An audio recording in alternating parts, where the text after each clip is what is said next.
Hello, my name is Daniel Poppy, and you're listening to my story, One Last Toast for Ebenezer Fleet. If you prefer to read this story, all text will be coming out in the form of blog posts on my website, danielpoppy.com. Poppy is spelled P-O-P-P-I-E.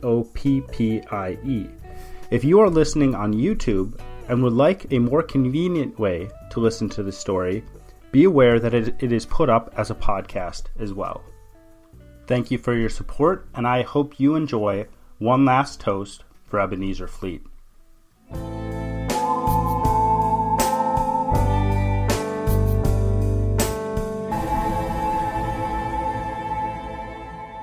One Last Toast for Ebenezer Fleet, Chapter 16. Ezekiel reached into his pocket. He felt the cold brass of the shells as he pulled out a handful. Fear made his heart wither within him, but he did not stop moving toward the door. And in some sort of defiance of that fear, he flipped the shotgun upside down and began to push the shells into the bottom. He looked at the door. One of the window panes was missing. Jagged little teeth lined the edges like the stalactites and stalagmites of some fantasy cavern's mouth. "Bring guns." He heard Daniel's voice as his eyes moved from one of those little glass teeth to the next. "Bring guns." And Ezekiel wondered who had broken the window. Was it a band of street thugs, or were he and his brothers dealing with something more sinister? Ezekiel glanced back. Isaiah still sat in the car. He was hunched with his head on the dashboard. His mouth moved. Frustration painted his face. Ezekiel shook his head and looked back toward the offices that were now filling his vision. The dozens of zigzagging windows were dizzying. For a moment, a falling sensation washed through his body, and he had to return his eyes to the gaping dark of the door's broken window to regain his balance. Ezekiel peered at the gaping door. Shards of glass glittered on the hallway floor. He did not hear anything from inside, but he did not enter. No, not yet. He knew he could not go alone, and Isaiah had not even got out of the vehicle. But he had another reason for his hesitation. Daniel had asked for guns, which meant that someone who was a threat to Daniel had a gun. At best, his older brother had found a place to hide. At worst, his brother had already been greeted by that threat. Ezekiel had not heard any gunfire himself, but enough time had passed to place his brother in the same situation as their father. Ezekiel shuddered. Despite all his brother's flaws, Daniel was blood. Their relationship was some sort of dried husk of a thing, but it was still alive. Even if it was not alive, Ezekiel knew he had a duty to his brothers, to any member of his family. When he had attacked the man in the store, Ezekiel had done it without thought. He wondered whether attacking that man was the right choice. Ezekiel was not certain. Though the end result of that choice was his father half dead in a hospital, something in Ezekiel could not shake the feeling that what he had done was right. He had done it wrong. He had been incapable of doing what he intended, but if he had all the tools and knowledge available to do what he intended, the result would have made a world of difference. The error was not in the action itself. The error was in how the action was enacted. It had been rash. It had been thoughtless. And that rash, thoughtless action had begotten chaos. No.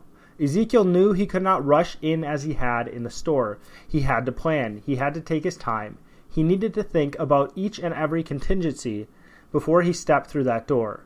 How many gunmen were there? Was it only a single person? Was it 2? 10? 20? 10 men with guns. Ezekiel swore at the thought.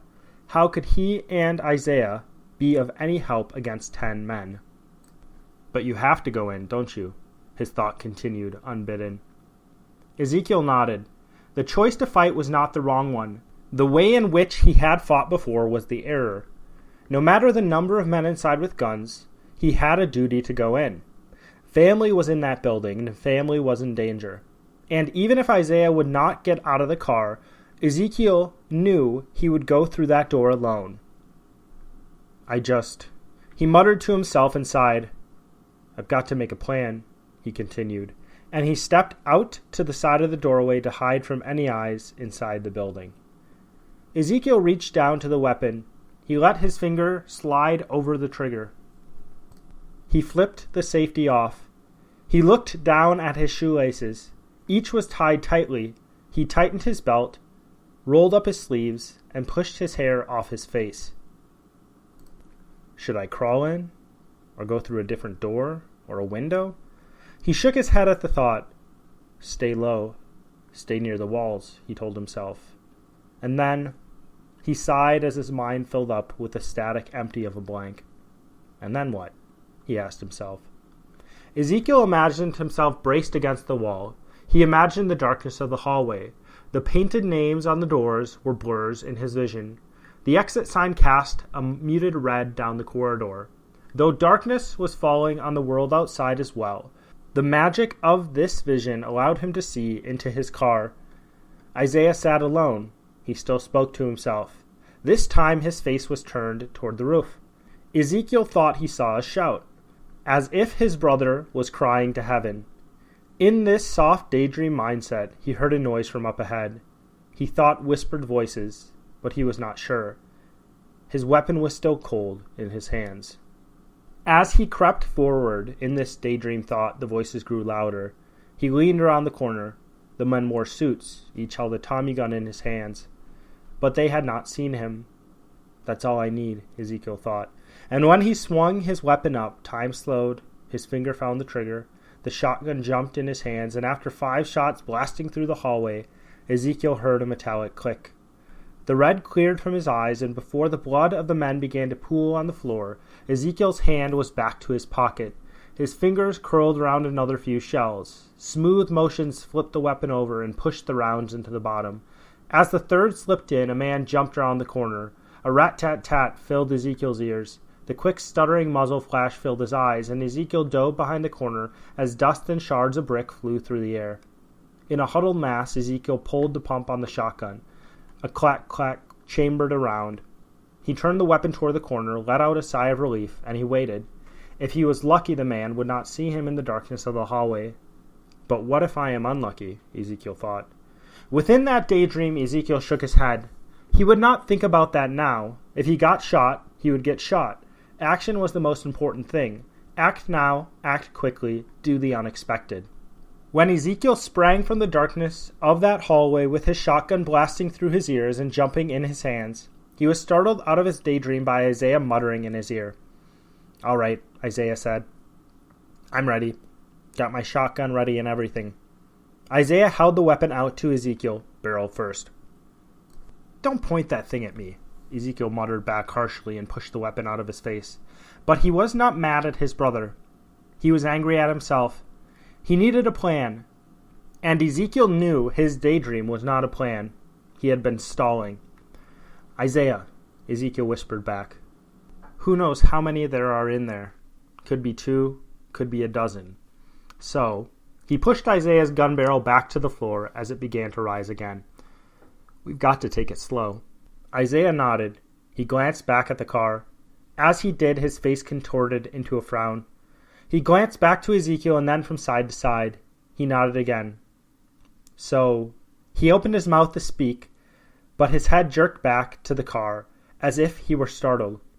Isaiah looked down at his weapon. Whirlpools of light twisted in his eyes. Isaiah, Ezekiel hissed over to him. But Isaiah continued to stare blankly and did not respond. Damn trip, Isaiah muttered. What did that damn Nazi give me? He shook his head like a dog. His eyes returned to the car. What does that mean? Isaiah yelled over to the car before pausing, as if to listen to an answer. You're supposed to be gone, Isaiah continued. The car's not on fire. The building isn't eyes. No more wild, wild world. Isaiah! Ezekiel's voice was harsh as he whispered back. He glanced at the doorway. He thought he saw the shadow of a man out of the corner of his eye. Isaiah, shut up! You idiot, shut up! But Isaiah continued, as if he had not heard Ezekiel at all. No, I know you're not, Isaiah continued. This is just the end of it, the end of you. Isaiah growled. He looked down at the weapon in his hands. He looked back up and held that weapon out toward the car. No more knots. No more twisting liquid weapons. Then he dropped the gun to his waist, and disappointment filled his face. Ezekiel glanced down the hallway again. The shadow he had seen out of the corner of his eye remained at the end of the hall. Was it a man? He was unsure. It had the vague shape of a man, but for all he knew it could have been a shadow cast by a passing car. Ezekiel returned his eyes back to the street. He saw no passing cars. Instead, he saw a look of satisfied anger fill Isaiah's face. His brother cackled.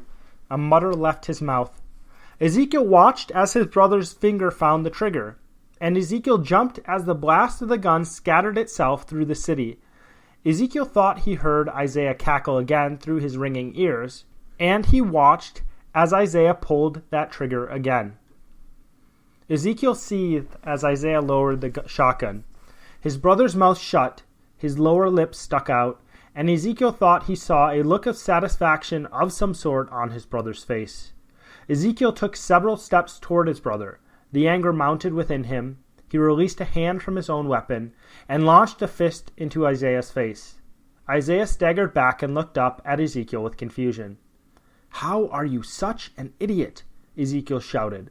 The confusion remained on Isaiah's face, and when Ezekiel glanced over at his car, he had to hold himself back from punching Isaiah again. The side windows of his car were shattered, and little holes peppered the side of the vehicle. Ezekiel wanted to do more than punch Isaiah in the face. He wanted to knock him over, kick him in the ribs, and then give him a final swift kick to the head. But Ezekiel stopped himself. He shook his head. He knew he had to control himself. They did not have time. They had lost the one thing that would have made this raid on Daniel's office quick and painless: surprise. Now, everyone within 10 city blocks knew they were there. And if they decided not to investigate the noise, they would have been bigger idiots than Isaiah. If you can be a bigger idiot than Isaiah, Ezekiel muttered to himself. He shook his head. He swore at himself. I don't have to bring Isaiah, he thought. I could leave him, couldn't I? Ezekiel breathed in a long sigh through his nose. He imagined entering the dark hallway. He heard skitters from behind him. He heard voices from up ahead. Fear was tight in his chest. A movement out of the corner of Ezekiel's eyes turned his attention from Isaiah to the dark doorway. It was the dark figure he had seen before. It was clearer this time. If it was not a man, he did not know what it could be. Ezekiel swore to himself as he watched that figure move down the hallway. Anger had clouded his judgment. As soon as Isaiah had fired the gun, Ezekiel knew he should have grabbed his brother and run. They should have already been more than a block away. He had wasted time on his anger, but he knew he could not waste any more time. Ezekiel dropped his gun to his side. He leapt toward Isaiah. He grabbed his brother's weapon and lowered his shoulder to push his brother out of the way. They needed to be clear of that door 30 seconds ago. Isaiah tried to grab his gun from Ezekiel's hand, but he let his brother push him away from the door.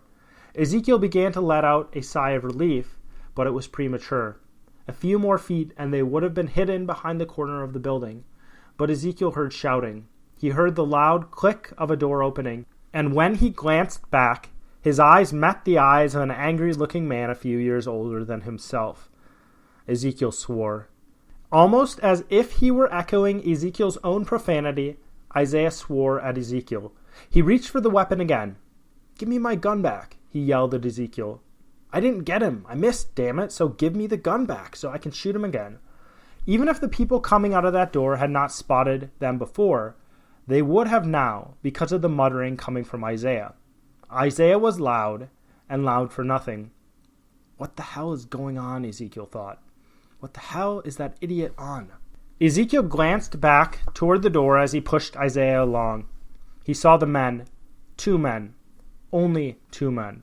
That was good. But it was not all good. He and Ezekiel had brought shotguns. They were adequate weapons for most situations. At this distance he would not be able to hit these men, but they would blow a hole the size of a baseball in a man's torso without much issue.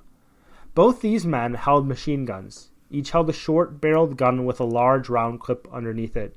Sure, each of those rounds in that drum would punch a hole in a man, but a bullet the size of a pea was just about as effective as incapacitating a person as a tightly packed bloom from a shotgun. Dead was dead. Run, damn it. Run, Isaiah. Ezekiel stormed forward. Isaiah started to protest again. He tried to grab his weapon from Ezekiel again, but another bark from Ezekiel sent him turning and running toward the corner of the building. Ezekiel heard the rattle of the machine gun. Bullets zoomed over their heads. Some clicked into the tin of the warehouse next to them. Some ricocheted off the brick of the building. Dust filled the air, and debris bit into Ezekiel's bare skin.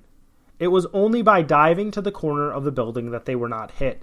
Ezekiel knew if they had to contend with those bullets even a moment longer, they would have been dead. Simple luck had allowed them to live.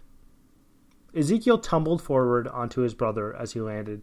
Both guns flew from his hands and clattered on the ground ahead of them.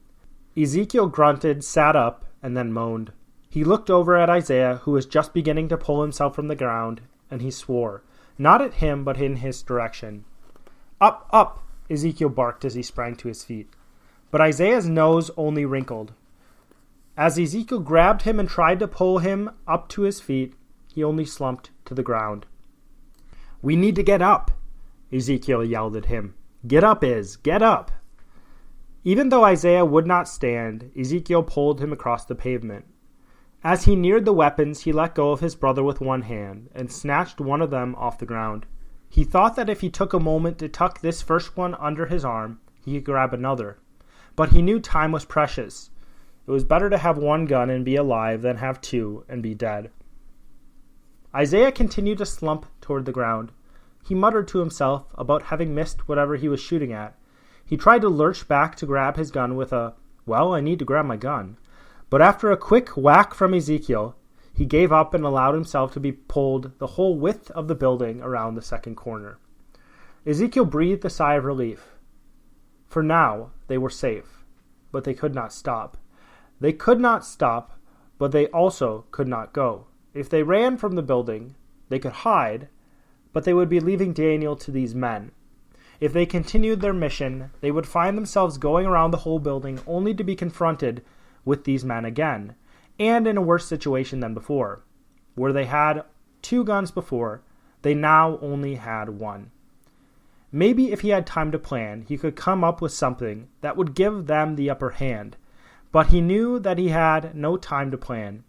They had 30 seconds, less. Any moment, those men would come running around the corner of the building, and Ezekiel did not think their luck would save them a second time. As Ezekiel thought of the faces of those men appearing around the corner of the building, the image of the store invaded his mind. He knew he had to act, but any action he took would be pure reaction.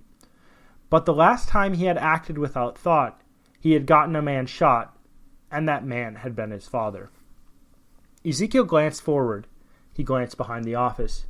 Industrial buildings blocked his vision. He glanced toward the building. The office stretched above him with glittering windows. One of these windows was just over their heads. Ezekiel reached a hand up. He gave the window a shove. Locked. He swore. Fear fluttered in his chest. Was this the best option? He had no idea. Ever since Isaiah had pointed his shotgun at Ezekiel's car, all good options had been destroyed. As Ezekiel stared at the window, he had another sudden urge to punch Isaiah in the face.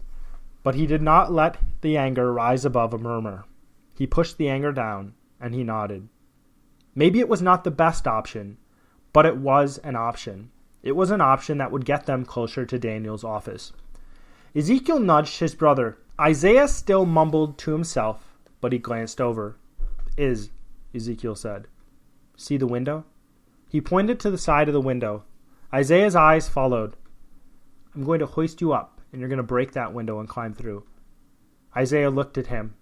Though he had a blank stare on his face, he nodded. A sour look spread across his features, but he still took a step toward that wall. Okay, I'm ready. He glanced back toward the corner of the building. His eyes darted back and forth, as if he were looking for something. After a moment of doing this, he looked back to Ezekiel and nodded his head slowly, almost as if he were drunk. Ezekiel put out a cupped hand. Isaiah stepped in it. Ezekiel pulled up with his arms, and Isaiah rose. "Shoot the window." Ezekiel brought the weapon up with his other hand. Isaiah snatched the gun and began to mutter to himself again. Another flutter of worry filled his chest as he wondered whether giving Isaiah the gun was the right choice. But now it was too late. The gun boomed, the window shattered. Ezekiel glanced up. He saw Isaiah. He saw the window only half broken, and he saw as Isaiah took the weapon like a baseball bat and swung it at the remaining debris. When the debris had been cleared, Isaiah nodded to himself and launched himself into the room. Ezekiel heard the clatter of weapon on a wooden floor. He heard the yell of men. Isaiah's hand reached down. Ezekiel clasped it, and he felt himself rising through the air. Though it seemed to have taken more than a minute, Ezekiel knew from the time they had stopped at that window to the time Isaiah pulled him up was no more than 20 seconds. As Ezekiel tumbled forward onto the window shards covering the floor, he heard another yell. It was a curse from one of the men. This curse was followed by the puttering of machine gun fire. Ezekiel stared across the room. His brother faced away from him. He seemed to study the rest of the room. The shotgun was on the floor in the midst of the broken glass. More stuttering machine gun fire came from outside the window. Bullets bit into the ceiling. Plaster dust floated down, and as Ezekiel scooted himself across the room, he snatched the gun from the floor. A moment later, and he was on his feet, pushing his brother away from the window with one shoulder, pumping the shotgun and preparing the fire.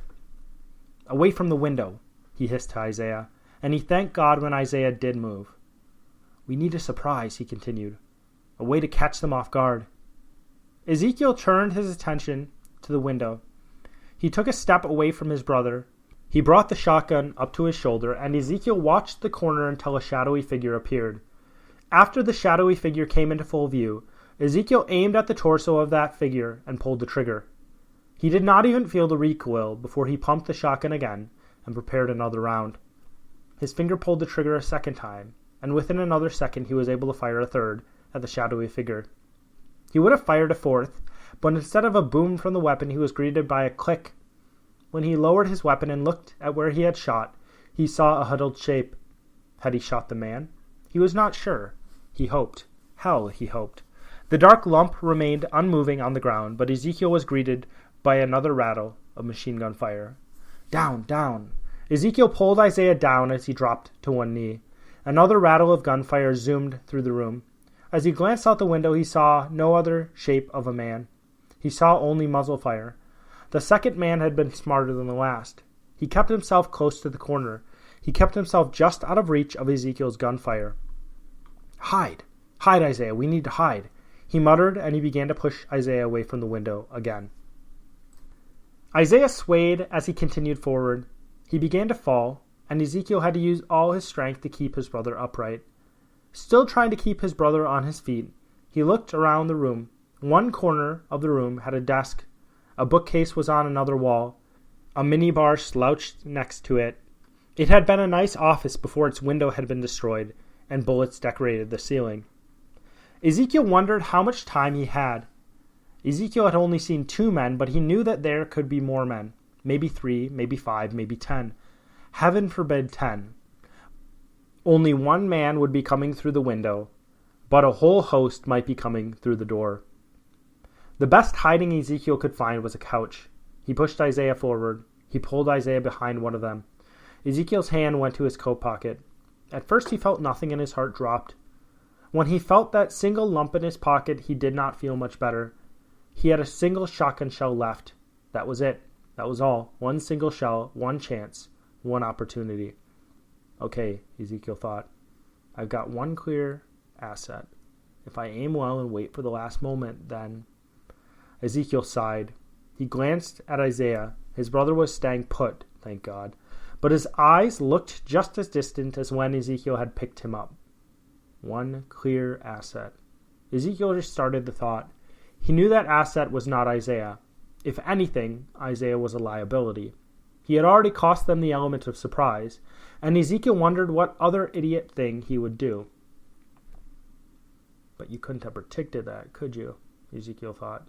Not from Isaiah. Of any person, not from Isaiah. Ezekiel shook his head. He turned his gun over and pushed his final shell into the bottom of the weapon. As he turned the gun upright, he glanced at the window and then the door. He wondered where danger would come from first. Or would it come from all sides at once? What if it is 10 men, he thought. His face twisted as if he had just tasted something sour. Heaven forbid 10 men would come through that door. How would he even begin to fight if that happened? Maybe he could shoot one, but could he do much more? You would do what you could, he thought. But he did not believe his words. He was afraid, and he was angry. That anger was a simmer in his chest. He did not deserve to be here. He did not deserve these past 2 weeks. One damnable domino fell into another until he was crouching behind a flimsy fabric of a couch and waiting for men with machine guns to blast him into the afterlife. Ezekiel. Isaiah's words slurred as he spoke. Hey, Ezekiel. Ezekiel felt a weak arm on his shoulder and turned to his brother. The distance in his eyes had grown sharp. Perhaps he was coming up from his drug trip. Ezekiel hoped, though only a little. I don't know where my gun went, Isaiah continued. Ezekiel sighed at his brother and shook his head. It is outside. He thrust his head toward the window. You dropped it. Isaiah nodded. So that's the only one we've got? Isaiah's words continued to slur as he spoke and gestured toward the gun in Ezekiel's hands. Ezekiel nodded. He wanted to give his brother a quick jab to the nose, but he knew it would only inflame the situation further. It would not help relieve any of the exasperation or worry filling him. Damn, Isaiah answered. His eyes drifted toward the window. A light from somewhere illuminated part of the alley, but most of the space was black with the night. Ezekiel followed his brother's eyes, and he thanked God for the darkness. Maybe he could not see the enemy, but neither could the enemy see him. Maybe he had more assets than he thought. Maybe they could build some solid strategy from the bits and pieces they found lying around. Ezekiel's eyes returned to his brother. Isaiah's head nodded. His eyes continued to stare out that gaping window intently. His face contorted with quick nausea, but he did not move as if to vomit. He only continued to nod. His mouth opened. He muttered to himself. Ezekiel heard something about demons, a fight, a weapon, a war, bits and pieces, not much more. After a minute of muttering, Isaiah jumped to his feet with a loud grunt. He jerked to a stop as if his face filled with a wash of nausea. He closed his eyes, braced himself against a chair, and let out a long sigh. The nausea left his face bit by bit, and when it had all gone, he let go of the couch and walked across the room in long strides. Isaiah! Ezekiel spoke into the darkness of the room. Isaiah did not answer. The air was filled with scuffling. Ezekiel looked down at his weapon, and Isaiah continued to clatter and scuffle in the rest of the room. Ezekiel wished he were somewhere else. Could God somehow twist the world like a worm piece of toffee, and take that world he was living in, that ugly world of pain, and stretch it into something peaceful and clean? If he remembered that ugly world, so be it, but better he forget everything. It mattered little to him, if only everything changed. Ezekiel brought his gun up and pointed it toward the window. He wanted to ask Isaiah what he was doing, but he did not. He wanted to tell Isaiah to get behind the couch, but he was tired. It had been a long day. It had been a long 2 weeks. He would let Isaiah do what he was doing, and he would live with the results. It could not result in much worse than the bad already done. Ezekiel was startled as Isaiah thumped down next to him. He glanced over, and Isaiah glanced back. As their eyes met, his younger brother swung something large between them. What is that? Ezekiel asked. It was a chair leg, and now it is a club, Isaiah answered. Ezekiel felt his eyebrows raise. Isaiah shrugged. Better than nothing. Ezekiel nodded back, but he did not answer. He heard something. It was not the sound of a weapon. It was slow, rhythmic thudding, the sound of footsteps. Do you hear that? His voice was a whisper as he spoke to his brother. When Isaiah did not respond, Ezekiel felt that same hesitating fear return to his chest. He wanted to be the hero. He wanted to attack whether or not those men had superior firepower, but his legs had suddenly become rigid. His arms were cold, flash frozen in place. The thudding was growing louder. Soon the door would crack open, and if luck did not hold, the best he could hope for would be him at the mercy of a thug. That meant pain. The worst he could hope for. He did not want to think of that, but his mind forced an image of his limp body lying in a pool of blood on the floor. The door handle rattled without the door opening. The rattling stopped. Ezekiel sighed in relief, but that relief sweeping through his body was premature. Deafening gunfire filled his ears. Dust filled the room. He did not hear the door swing open over the ringing in his ears. "Isaiah, I think it is best if we—" As he spoke, he turned to his brother, but Isaiah was gone. "Idiot," he thought, and fear pulled his body to the floor. "He is going to get himself killed," he thought, and he tried to make himself shrink into the fabric of that couch. Ezekiel tried to force the wall of fear from his mind. He knew he could not stay still. He knew he needed to do something, anything that would help himself and Isaiah survive. When the door flung open, Ezekiel did not move. He remained stuck to the couch, as still as the shed skin of a grasshopper. He heard the slow thud of shoes across the floor. He heard a grunt. A short cry was followed by a soft crack. This crack was followed by a loud thud. Ezekiel inched his way to the edge of the couch, peered in the direction where the noise had come from, and he saw Isaiah standing above a crumpled figure on the ground. "A gun! A gun!" Isaiah muttered. "By the window, it flew from his hands." Isaiah gestured wildly toward the window with one hand. Isaiah continued to speak, but his voice was too quiet, and Ezekiel did not understand what he said. Ezekiel was busy scrambling out into the room, tripping and falling. After getting back up to his feet a third time, he slowed himself enough to remain on his feet, and was able to make his way over to the weapon on the floor. Before he reached the dark shape of the weapon on the floor, he saw the man beneath Isaiah try to jump up, and he saw that makeshift club in his brother's hands come crashing down on what appeared to be his head. The man who had started to lift himself from the ground did not cry out this time. All the tension went out of the man's body, and he flopped onto the floor. Ezekiel looked down at him. A large red welt was on his forehead. His eyes were closed. At first Ezekiel thought he was dead, but when he looked, Ezekiel saw his chest heaving up and down just slightly. He was still alive, and Ezekiel wondered whether he liked that or not. Isaiah glanced over to him. "I'll get the gun," Isaiah said. The chair leg clattered onto the floor, and Isaiah started to move toward the weapon on the ground. "No, no," a deep voice came from the doorway. "I don't think so." Ezekiel turned to the doorway, and he sighed. They had taken out 2 men, but the inevitable had happened. The man swept the machine gun he held across the room. "Drop your gun," he nodded toward Ezekiel. Ezekiel groaned. "The gun," the man said, and Ezekiel dropped the gun.